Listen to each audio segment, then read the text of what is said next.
an announcement ബഹുമാനപ്പെട്ട Jiju Joseph അച്ഛൻ.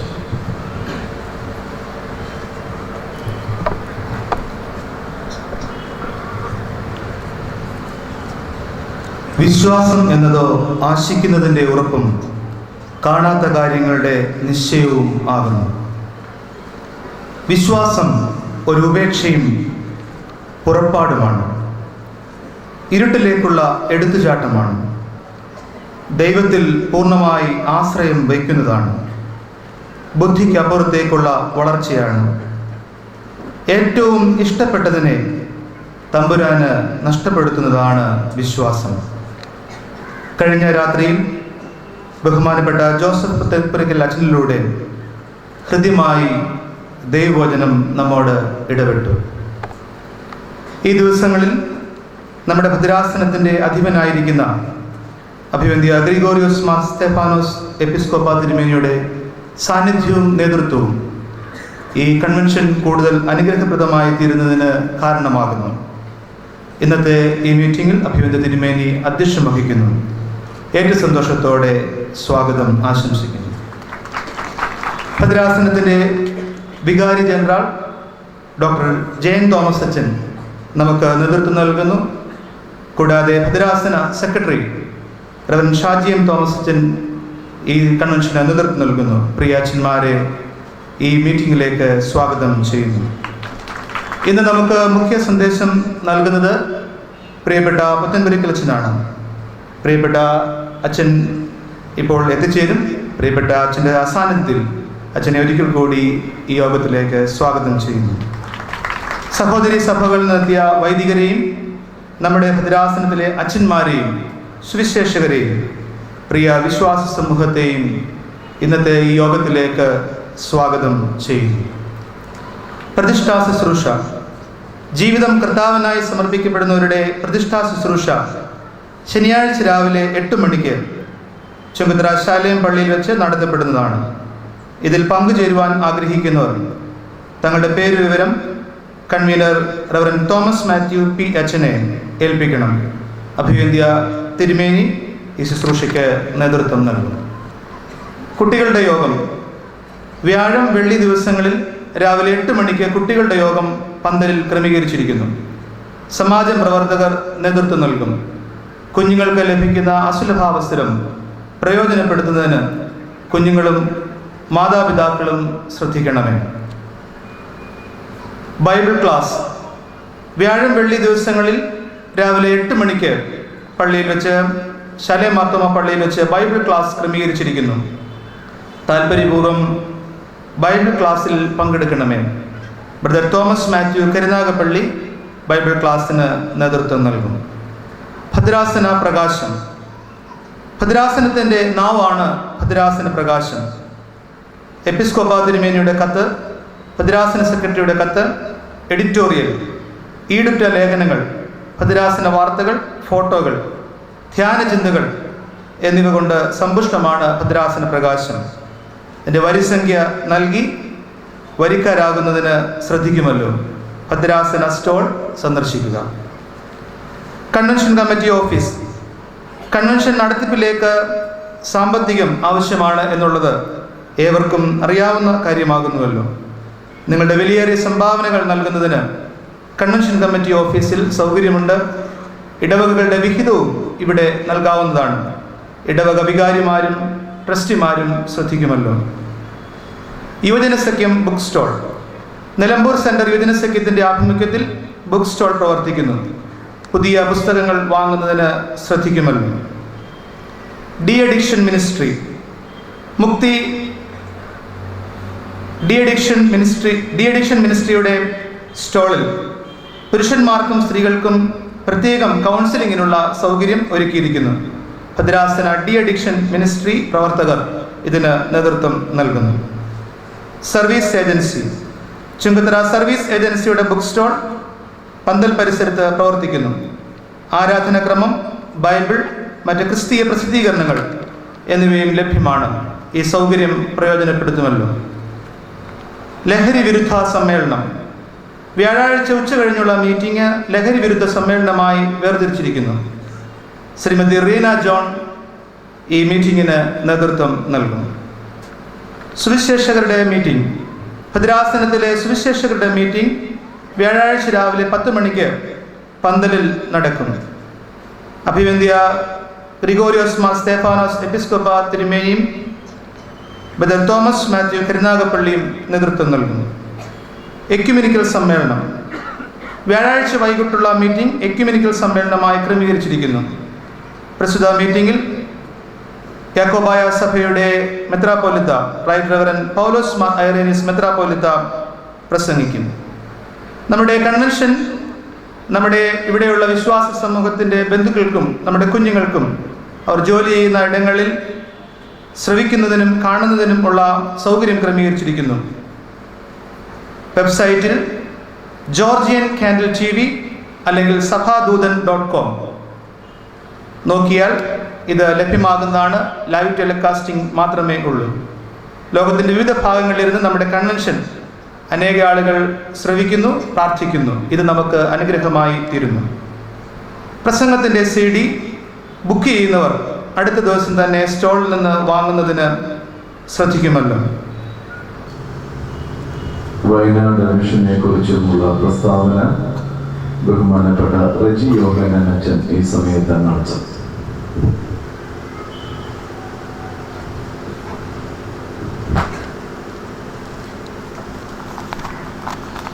അഭിവന്ദ്യ ഗ്രിഗോറിയോസ് മാർ സ്തേഫാനോസ് എപ്പിസ്കോപ്പ തിരുമേനി, ബഹുമാനപ്പെട്ട ജോസഫ് പുതുമരയ്ക്കൽ അച്ഛൻ, ബഹുമാനപ്പെട്ട അച്ഛന്മാരെ, സുവിശേഷകരെ, കർത്താവിൽ പ്രിയരെ, ആധുനിക തലമുറ അഭിമുഖീകരിക്കുന്ന ഭീകരമായ പ്രശ്നങ്ങളിലൊന്നാണ് ലഹരിയാസക്തി. ദരിദ്രനെന്നോ സമ്പന്നനെന്നോ പണ്ഡിതനെന്നോ പാമരനെന്നോ ഭേദം കൂടാതെ മാനവികതയുടെ തന്നെ തകർച്ചയ്ക്ക് ലഹരിയാസക്തി കാരണമാകുന്നു. കേരളം മദ്യത്തിൻ്റെ സ്വന്തം നാടായി മാറിയിട്ട് കാലമേറെയായി. ലോകത്ത് തന്നെ ഏറ്റവും അധികം വാഹനാപകടങ്ങൾ നടക്കുന്ന പ്രദേശങ്ങളൊന്നാണ് കേരളം. മലയാളി അരി വാങ്ങാനായി ഒരു വർഷം ചെലവിടുന്നത് 4000 കോടി രൂപയാണ്. എന്നാൽ മദ്യം വാങ്ങാൻ ഏകദേശം 12,500 കോടി.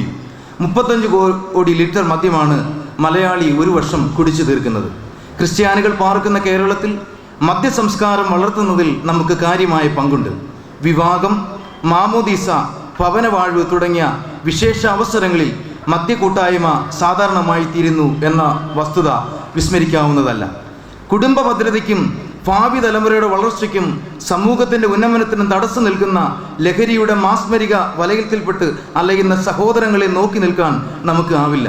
ഇതിൻ്റെ പശ്ചാത്തലത്തിൽ മലങ്കര മാർത്തോമാ സുറിയാനി സഭ കുന്നംകുളം മലബാർ ഭദ്രാസനമായി ആരംഭിച്ച ദൗത്യ മേഖലയാണ് വയനാട് മിഷൻ. പ്രകൃതിയുടെ വിവരണാതീതമായ സൗന്ദര്യവും ആദിവാസി കുടുംബങ്ങളുടെ സാന്നിധ്യവും കാലാവസ്ഥയുടെ സൗകുമാര്യവും കാർഷിക മേഖലയുടെ സമ്പന്നതയും വയനാട് ജില്ലയെ വ്യത്യസ്തമാക്കുന്നു. സഭ ഈ ജില്ലയുടെ സാമൂഹിക, സാംസ്കാരിക, ആത്മീയ വിദ്യാഭ്യാസ ആവശ്യങ്ങൾ മനസ്സിലാക്കുകയും ദൗത്യ കേന്ദ്രങ്ങൾ ആരംഭിക്കുകയും ചെയ്തു. ഇനിയും അനേകം ആളുകൾ സുവിശേഷം കേൾക്കുവാനുണ്ട്. അനേകരുടെ കണ്ണുനീർ തുടയ്ക്കുവാനുണ്ട്. അനേകർ രൂപാന്തരപ്പെടുവാനുണ്ട്. വയനാട് മിഷന്റെ ദൗത്യ മേഖലകളെയും പ്രവർത്തന പരിപാടികളെയും നിങ്ങളെ പരിചയപ്പെടുത്തട്ടെ. പ്രവർത്തനങ്ങളുടെ സൗകര്യാർത്ഥം കൽപ്പറ്റ, സുൽത്താൻ ബത്തേരി എന്ന് 2 പ്രധാന മേഖലകളായി തിരിച്ച് പ്രവർത്തനങ്ങൾ നടക്കുന്നു. Reverend RP Abraham, reverend Reji Yohannan എന്നിവർ കൽപ്പറ്റ മേഖലയിലും റവറൻ പോൾ ജേക്കബ്, റവറൻ ജോൺസൺ വർഗീസ് എന്നിവർ ബത്തേരി മേഖലയിലും മിഷണറിമാരായി പ്രവർത്തിക്കുന്നു. മുക്തി ലഹരി വിമോചന കേന്ദ്രം നടവയൽ. ഭദ്രാസനത്തിൻ്റെ ആഭിമുഖ്യത്തിൽ വയനാട് ജില്ലയിൽ നടവയൽ എന്ന സ്ഥലത്ത് പ്രവർത്തിക്കുന്ന ലഹരി വിമോചന കേന്ദ്രമാണ് മുക്തി ഡി അഡിക്ഷൻ സെൻറ്റർ. 2004 ബഹുമാനപ്പെട്ട കേരള ഹൈക്കോടതിയുടെയും കുടുംബ കോടതിയുടെയും അനുമതിയോടെ ആരംഭിച്ച ഈ സെൻറ്ററിൽ നേതൃത്വത്തിൽ 4150 കുടുംബങ്ങൾക്ക് ചികിത്സ ലഭ്യമാക്കി. എല്ലാ മാസവും 10 ദിവസം നീണ്ടു നിൽക്കുന്ന 2 ചികിത്സാ ക്യാമ്പുകൾ നടത്തുന്നു. കൂടാതെ നേതൃത്വ പരിശീലന ക്യാമ്പുകൾ, അനുധാവന പ്രവർത്തനങ്ങൾ, ഫാമിലി കൗൺസിലിംഗ്, മദ്യാസക്തരുടെ കുട്ടികൾക്കായി അല്ലറ്റീൻ ക്യാമ്പ്, സ്കൂൾ കോളേജ് ബോധവൽക്കരണ പരിപാടികൾ, പുനഃപതന ക്യാമ്പുകൾ, മന്ത്ലി മീറ്റിങ്ങുകൾ, വാർഷിക സമ്മേളനം, അവാർഡ് ദാനം, മിഷൻ ടൂർ അക്കോമഡേഷൻ പ്രോഗ്രാം നടത്തുന്നു. തന്നാണ്ടിൽ KCBC, excise department, stars Wayanad, INFAM എന്നിവയോട് ചേർന്ന് ഇരുചക്ര വാഹന പ്രചരണ ജാഥകൾ, തെരുവ് നാടകങ്ങൾ, ലഹരി വിരുദ്ധ സെമിനാറുകൾ, എക്സിബിഷനുകൾ എന്നിവ നടത്തി. ശ്രീ MM ചാക്കോ ഭദ്രാസന ഡി അഡിക്ഷൻ കോർഡിനേറ്ററായും sister MG Eliyama, evangelist MM Abraham, Shrimati Anjana Reji എന്നിവർ റെസിഡന്റ് കൗൺസിലേഴ്സായും പ്രവർത്തിച്ചു വരുന്നു. ഇന്ന് ബഹുമാനപ്പെട്ട ജോസഫ് പുത്തമ്പരക്കൽ അച്ഛന് കൂടുതൽ സമയം എടുക്കട്ടെ എന്ന് കരുതി ഞാൻ ഇനിയും ഒരു വാക്കും പറയാൻ ആഗ്രഹിക്കുന്നില്ല. പ്രത്യേകിച്ച് നമുക്ക് ബഹുമാനപ്പെട്ട ജോസഫ് പുത്തമ്പരക്കൽ അച്ഛൻ്റെ ആ ദൈവവചന ചിന്തകൾക്കായി കാതോർക്കാം, ഹൃദയം തുറക്കാം, ജീവിതത്തെ ക്രിസ്തുവിനായി സമർപ്പിക്കാം. നാം ആയിരിക്കുന്ന കുടുംബങ്ങളിൽ, നാം ആയിരിക്കുന്ന പ്രവർത്തന മേഖലകളിൽ, ഇടവകകളിൽ, നാം ആയിരിക്കുന്ന ചുറ്റുപാടുകളിൽ ക്രിസ്തുവിനെ സാക്ഷിപ്പാൻ തക്കവണ്ണം നമ്മുടെ വ്യക്തിജീവിതവും കുടുംബജീവിതവും സഭാജീവിതവും ഒക്കെ ധന്യമാകണം. അതിനായി സർവശക്തനായ ദൈവം നമ്മളെ സഹായിക്കട്ടെ എന്ന് പ്രാർത്ഥിച്ചും ആശംസിച്ചും അതോടൊപ്പം തന്നെ ബഹുമാനപ്പെട്ട ജോസഫ് പുത്തമ്പരക്കൽ അച്ഛൻ ഇന്ന് തിരികെ പോകും. അപ്പോൾ അച്ഛന് നമ്മുടെ എല്ലാവരുടെയും പേരിലുള്ള നന്ദി അറിയിക്കണം. അത് അവസാനം അറിയിക്കാം എന്ന് ഞാൻ കരുതിയിരിക്കുകയാണ്. ബഹുമാനപ്പെട്ട അച്ഛനെ ഇപ്പോൾ തിരുവചന ധ്യാനത്തിനായി ക്ഷണിക്കുകയാണ്. തിരുമേനി, സ്നേഹ ബഹുമാനപ്പെട്ട വൈദികരെ, ഏറ്റവും ബഹുമാനപ്പെട്ട മാതാപിതാക്കളെ, പ്രിയ സഹോദരി സഹോദരന്മാരെ, കൊച്ചു കുഞ്ഞുങ്ങളെ, നമ്മുടെ ധ്യാന ചിന്തയുടെ തിങ്കളാഴ്ച രാത്രി നമ്മൾ കണ്ടു. വിശ്വാസത്തിൻ്റെ ഒരു ജീവിതത്തിലേക്കുള്ള വിളിയാണ് നമ്മുടേത്. കർത്താവായ യേശു ക്രിസ്തുവിൽ വിശ്വസിക്കുക, നീയും നിൻ്റെ കുടുംബവും രക്ഷ പ്രാപിക്കും. രണ്ടാമത്തെ രാത്രിയിൽ നമ്മൾ കണ്ടു ദൈവസ്നേഹത്തിൻ്റെ അനുഭവത്തിലേക്ക് നമ്മളെ വിളിച്ചിരിക്കുന്നു. ദൈവസ്നേഹ അനുഭവത്തിന് തടസ്സമായവയെ നമ്മൾ പിഴുതുമാറ്റണം. ആ ദൈവസ്നേഹവും ദൈവവിശ്വാസവും ഏറ്റവും കൂടുതലായിട്ട് അനുഭവിക്കുന്നത് ക്രൈസ്തവ കുടുംബങ്ങളിൽ, സകല കുടുംബങ്ങളിലും ദൈവസ്നേഹത്തിൻ്റെ ആഴവും അതിൻ്റെ വീതിയും ഉയരവും അനുഭവിക്കുകയാണ്. കുടുംബം ദൈവം ഭൂമിയിൽ ക്രമീകരിച്ച അതിമനോഹരമായ ഒരു സംവിധാനമാണ്. നമ്മൾ പറയും, കൂടുമ്പോൾ ഇമ്പം എവിടെയുണ്ടോ അതാണ് കുടുംബം. കൂടുമ്പോൾ ഇമ്പമില്ലേ അതാണ് ഭൂകമ്പം എന്നാണ് പറയുക. ഒരുമയുണ്ടെങ്കിൽ ഒലക്കമേലും കിടക്കാം ദാമ്പത്യം, ഒരുമയില്ലെങ്കിൽ ഒലക്ക മേലേ കിടക്കും അത് കുടുംബജീവിതം. ഇപ്പം ദൈവം ക്രമീകരിച്ചു, ഒന്നിപ്പിച്ചു. പുരുഷനെയും സ്ത്രീയെയും ദാനമായി ദൈവം മക്കളെ തന്നിരിക്കാം, ചിലപ്പോൾ മക്കൾ ഇല്ലെന്നിരിക്കാം. ദൈവം ചേർത്തു ഈ ഭൂമിയിൽ സ്വർഗത്തിൻ്റെ പതിപ്പായിട്ട്. അങ്ങനെയെങ്കിൽ ബൈബിളിലെ ഒരു കുടുംബത്തിലേക്ക് നമ്മൾ കടന്നു വരുന്നു. യോഹന്നാൻ്റെ സുവിശേഷത്തിൻ്റെ 2-ാം അധ്യായത്തിൽ 1 മുതലുള്ള തിരുവചനങ്ങൾ. യോഹന്നാൻ്റെ സുവിശേഷത്തിൻ്റെ 2-ാം അധ്യായത്തിൽ 1 മുതലുള്ള തിരുവചനങ്ങൾ നമ്മൾ വായിക്കുന്ന ഇങ്ങനെയാണ്. 3-ാം ദിവസം ഗലീലയിലെ കാനായിൽ ഒരു വിവാഹ വിരുന്ന് നടന്നു. കാരണം 2 കാന ഉണ്ടായിരുന്നു അവിടെ. ഒന്ന് ഗലീലയിലെ കാന, മറ്റേത് ഗലീലിക്ക് പുറത്തും ഉണ്ടായിരുന്നു കാന എന്നൊരു സ്ഥലം. അതുകൊണ്ടാണ് പറയുക, ഗലീലയിലെ കാനായിൽ ഒരു വിവാഹ വിരുന്ന് നടന്നു. യേശുവിൻ്റെ അമ്മ അവിടെ ഉണ്ടായിരുന്നു. യേശുവും ശിഷ്യന്മാരും വിരുന്നിന് ക്ഷണിക്കപ്പെട്ടിരുന്നു. അവിടെ വീഞ്ഞു തീർന്നു പോയപ്പോൾ മറിയം അവനോട് പറഞ്ഞു, അവർക്ക് വീഞ്ഞില്ല. യേശു പറഞ്ഞു, സ്ത്രീയെ, എനിക്കും നിനക്കും എന്ത്? എൻ്റെ സമയം ഇനിയും ആയിട്ടില്ല. യഹൂദരുടെ ശുദ്ധീകരണ കർമ്മത്തിനുള്ള വെള്ളം നിറയ്ക്കുന്ന 6 കൽപ്പരണികൾ അവിടെ ഉണ്ടായിരുന്നു. ഓരോന്നിലും 2-3 അളവ് കൊള്ളുമായിരുന്നു. ഭരണികളിൽ വെള്ളം നിറയ്ക്കുമെന്ന് യേശു അവരോട് കൽപ്പിച്ചു. അവർ അവയെല്ലാം വക്കോളം നിറച്ചു. ഇനി പകർന്നു കൊടുക്കുക. കലവറക്കാരൻ ഈ വീഞ്ഞായി മാറിയ വെള്ളം എവിടെ നിന്നറിഞ്ഞില്ല. മണവാളിനെ വിളിച്ച് ചോദിച്ചു. എല്ലാവരും മേത്തരം വീഞ്ഞ് ആദ്യം വിളമ്പുന്നു, അതിഥികൾക്ക് ലഹരി പിടിച്ചു കഴിയുമ്പോൾ താഴ്ന്നു തരൂ. എന്നാൽ നീ നല്ല വീഞ്ഞ് അവസാനം വരെയും സൂക്ഷിച്ചു വെച്ചല്ലോ. ഇതാണ് യോഹന്നാൻ്റെ സുവിശേഷം 2-ാം അധ്യായത്തിൽ 1 മുതലുള്ള തിരുവചനങ്ങളിൽ നമ്മൾ വായിക്കുക. നമ്മുടെ നാട്ടിലെ വിവാഹ രീതിയും ഈ ജെറുസലേമിലെ പാലസ്തീനായിലെ വിവാഹ രീതിയും തമ്മിൽ ഒരു വലിയ വ്യത്യാസം. നമ്മുടെ നാട്ടിൽ ജനുവരി മാസം 31-ാം തീയതി ഒരു കല്യാണമുണ്ട് എന്ന് പറഞ്ഞ് ക്ഷണിച്ചാൽ 30-ന് വൈകിട്ട് വീട്ടിൽ വിളിക്കപ്പെട്ടവർ വരും, ഭക്ഷണം കഴിക്കാം, പള്ളിയിൽ വരും, കർമ്മത്തിൽ പങ്കെടുക്കും. പിന്നെ പാരീഷ് ഹോളിലോ കമ്മ്യൂണിറ്റി ഹാളിലോ പോയി ഭക്ഷണവും കഴിച്ച് പല്ലും കുത്തി കുറ്റവും പറഞ്ഞുകൊണ്ട് യാത്രയാകും. എന്നാൽ നമ്മുടെ നാട്ടിൽ വിളിച്ചവരും വിളിക്കപ്പെട്ടവരും തമ്മിലുള്ള ബന്ധം, ചില ആൾക്കാരുണ്ട് കർമ്മത്തിൽ പങ്കെടുക്കത്തേയില്ല, പട്ടി കശാപ്പ് കട ഒരു നാണവും ഇല്ലാതെ തിന്നാൻ വേണ്ടി ഒറ്റ ഓട്ടം പാരീഷ് ഉള്ളിലേക്ക്. അത് അന്തസ്സില്ലാത്തവരും അഡ്രസ്സില്ലാത്തവരുമാണ്. കർമ്മത്തിൽ പങ്കെടുക്കാതെ ക്രൈസ്തവൻ ഭക്ഷണം കഴിക്കാൻ പോകരുത്. പ്രാർത്ഥിക്കുന്നവർ മാത്രമേ ഭക്ഷിക്കാൻ അവകാശമുള്ളൂ. അതൊരു രീതി മനസ്സിലോർക്കുക. പക്ഷെ യഹൂദർക്കിടയിൽ അങ്ങനെയല്ല. ജനുവരി 31-ാം തീയതി ഒരു വിവാഹമുണ്ട് എന്ന് പറഞ്ഞ് ക്ഷണിച്ചാൽ 25-ാം തീയതി മുതൽ 31-ാം തീയതി വരെ വിളിക്കപ്പെട്ട ആൾക്കാർക്ക് വിളിച്ച വീട്ടിലേക്ക് കയറി ചെല്ലാം. അങ്ങനെ കയറി ചെല്ലുമ്പോൾ സാമാന്യ മര്യാദയുടെ ഭാഗമായിട്ട് വീഞ്ഞ് കുടിക്കാൻ കൊടുക്കണം. കൊടുക്കാനില്ലേ വീട്ടുകാർക്ക് നാണക്കേട്. ഇപ്പം ക്ഷണിക്കപ്പെട്ടവർ ഒറ്റ കാര്യം ചെയ്താൽ മതി. ക്ഷണക്കത്ത് കയ്യിലെടുക്കുക, കാവൽക്കാരൻ്റെ കൊണ്ട് കൊടുക്കുക. കാവൽക്കാരൻ ക്ഷണക്കത്ത് മേടിച്ച് വെച്ചിട്ട് ഇന്നും ജെറുസലേമിലൊക്കെ ഒരു ഓവർകോട്ട് പുതയ്ക്കാൻ കൊടുക്കും. അതിൻ്റെ പേരാണ് വിവാഹ വസ്ത്രം. അതും പുതച്ചുകൊണ്ട് അകത്ത് കയറി ചെന്നാൽ കഴുത്തറ്റം തിന്നാം, മൂക്കറ്റം കുടിക്കാം. ഏമ്പക്കവും വിട്ട് എഴുന്നേറ്റ് പോരുക.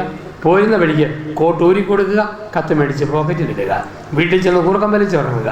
നാളെ അതിരാവിലെ എഴുന്നേൽക്കുക, കത്തെടുക്കുക, കൊണ്ട കൊടുക്കുക, കോട്ടിടുക, പിന്നെയും തിന്നുക, ഏമ്പക്കം വിടുക, തിരിച്ചു പോരുക. ഒരാഴ്ച ഇത് യഹൂദന് അനുവദിക്കപ്പെട്ട കാര്യമാണ്. അതുകൊണ്ട് ആ ബൈബിളിൽ ഒരു മനുഷ്യനെ കാണാം, ആർത്തിപ്രകാരമായ മനുഷ്യൻ.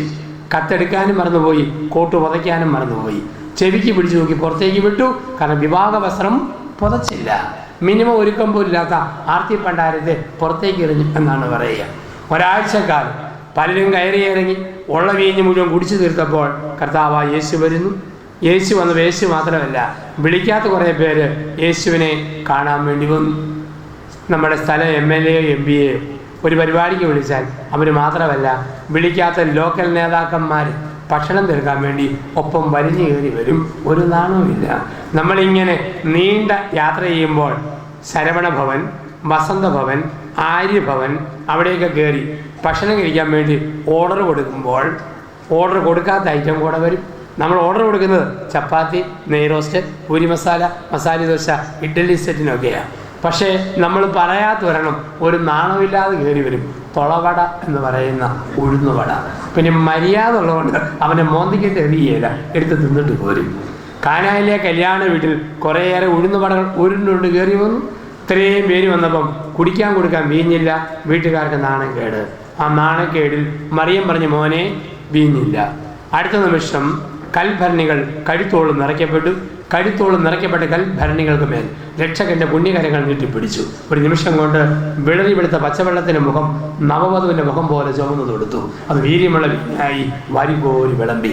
അവിടെയാണ് കലവറക്കാരൻ ചോദിക്കുകയാണ്, എല്ലാവരും നല്ല വീഞ്ഞ് ആദ്യം വിളമ്പുന്നു, പൂസായി കഴിയുമ്പം താഴ്ന്നു തരൂ. പക്ഷെ നീ നല്ല വീഞ്ഞ് അവസാനം വരെ സൂക്ഷിച്ചു വെച്ചല്ലോ.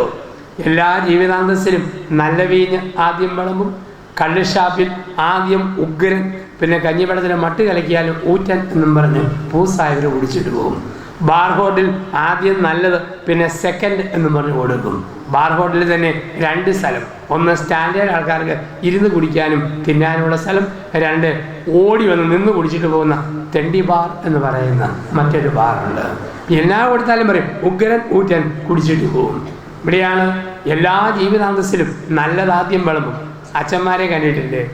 പട്ടം കിട്ടിയ ആദ്യ കാലങ്ങളിൽ ചില അച്ഛന്മാരും മറ്റും വിശുദ്ധ കുർബാന ഞായറാഴ്ചകളിൽ അർപ്പിക്കുന്ന കേട്ടാൽ തോന്നും ഈ കക്ഷി തന്നെയായിരിക്കും മിക്കവാറും വിശുദ്ധ കുർബാന സ്ഥാപിച്ചയാൾ. നല്ല നിലവിളിച്ച് നെടുവേർപ്പെട്ട് ഭക്തിയോടുകൂടി പുത്തൻ അച്ഛന്മാരും മറ്റും ആശീർവാദം കൊടുക്കുന്ന കണ്ടാൽ കുരിശിൻ്റെയൊക്കെ നീളം പരലോകം മുതൽ പാതാളം വരെയാണ്. എന്തോ ഒരു നീണ്ട കുരിശ. പക്ഷേ 10-15 വർഷം കഴിഞ്ഞ് അച്ഛൻ കുരിശടയാളത്തിൽ ആശീർവദിക്കുന്ന കണ്ടാൽ ഏതോ പൂച്ച മണ്ണ് മാന്തിയ പോലെ. അത്രയേ ഉള്ളൂ. അതിൻ്റെ വീര്യം പോയി, ലഹരി പോയി. കുടുംബജീവിതക്കാർക്ക് വേണ്ടി ഈ പ്രശ്നം. കല്യാണം കഴിഞ്ഞു ആദ്യ നാളുകളിൽ ഭാര്യ ഭർത്താവിനെ ചേട്ടാന്ന് മൊത്തം വിളിക്കുകയില്ല. ഇട്ട എന്ന് കേട്ടാൽ ഞെട്ടിയാലോ. അവൾ അവനെ വിളിക്കും പ്രാണനാഥ, പ്രാണനാഥ. അവൻ അവളെ വിളിക്കും കണ്ണേ കരടെ കാവൽ മാലാകെ. 6 മാസക്കാലം പ്രാണനാഥനോട് ജീവിച്ചപ്പോഴാണ് രാവിലെ 2 കാലേ പോയ പ്രാണനാഥൻ രാത്രി 8 മണിക്ക് 4 കാലേ കയറി വരുന്നു. പ്രാണനാഥ എന്ന് വിളിച്ച ഭാര്യ കാലമാടാ തിരിച്ചു വിളിക്കുന്നു. കണ്ണല്ലേ കരളല്ലേ കാവൽമാലാകല്ലേ എന്നും പറഞ്ഞ് ഭാര്യയുടെ കൂടുതൽ ജീവിച്ചു. ഒരു 6 മാസം കഴിഞ്ഞപ്പോഴാണ് മാലാകയുടെ ചെറുക് 2 കൂടെ മുകളിലോട്ട് കയറി മുടുത്ത 2 കൊമ്പായിട്ടും കീഴോട്ടിറങ്ങി ഒരു വാലായിട്ടും നീണ്ടപ്പം ഇത് തന്നെ മുതുപിശാച് എന്നുള്ള ഒരു തിരിച്ചറിവ്. പള്ളിയിൽ കഴിഞ്ഞ് ഭർത്താവും ഭാര്യയും കൂടെ പോകുന്ന കണ്ടാൽ, അല്ലെ കൺവെൻഷൻ കഴിഞ്ഞ് ഭാര്യയും ഭർത്താവും പോകുന്ന കണ്ടാൽ തോന്നും ഇതാണ് ഗബ്രിയേൽ മാലാഖയും ഇളയ സഹോദരിയും. പക്ഷെ വീട്ടിൽ ചെന്ന് കയറുമ്പോൾ അറിയുക ഇതാണ് ലൂസിഫറും ബേർസബൂലിൻ്റെ മൂത്ത പുത്രിയും. നമ്മൾ കാണുന്നതല്ല ലോകം, ലഹരി പോകുന്ന ലോകം. കല്യാണം കഴിഞ്ഞ് 1-ാം വർഷം ഭാര്യ പറഞ്ഞുകൊണ്ട് കിടന്നു, ഭർത്താവ് കേട്ടുകൊണ്ട് കിടന്നു. 2-ാം വർഷം ഭർത്താവ് പറഞ്ഞുകൊണ്ട് കിടന്നു, ഭാര്യ കേട്ടുകൊണ്ട് കിടന്നു. 3-ാം വർഷം രണ്ടുപേരും ഒരുമിച്ച് പറഞ്ഞുകൊണ്ടിരുന്നു, നാട്ടുകാർ കേട്ടുകൊണ്ടിരുന്നു. വീര്യം പോയി, ലഹരി പോയി. അങ്ങനെ വീര്യം പോകുന്ന കുടുംബത്തിൽ ഒരിക്കൽ കൂടെ വീര്യം വേണോ? പ്രിയപ്പെട്ടവരെ, നിങ്ങളുടെ കുടുംബത്തിന് നടുവിൽ ക്രിസ്തുവേശു നിറഞ്ഞു നിൽക്കണം.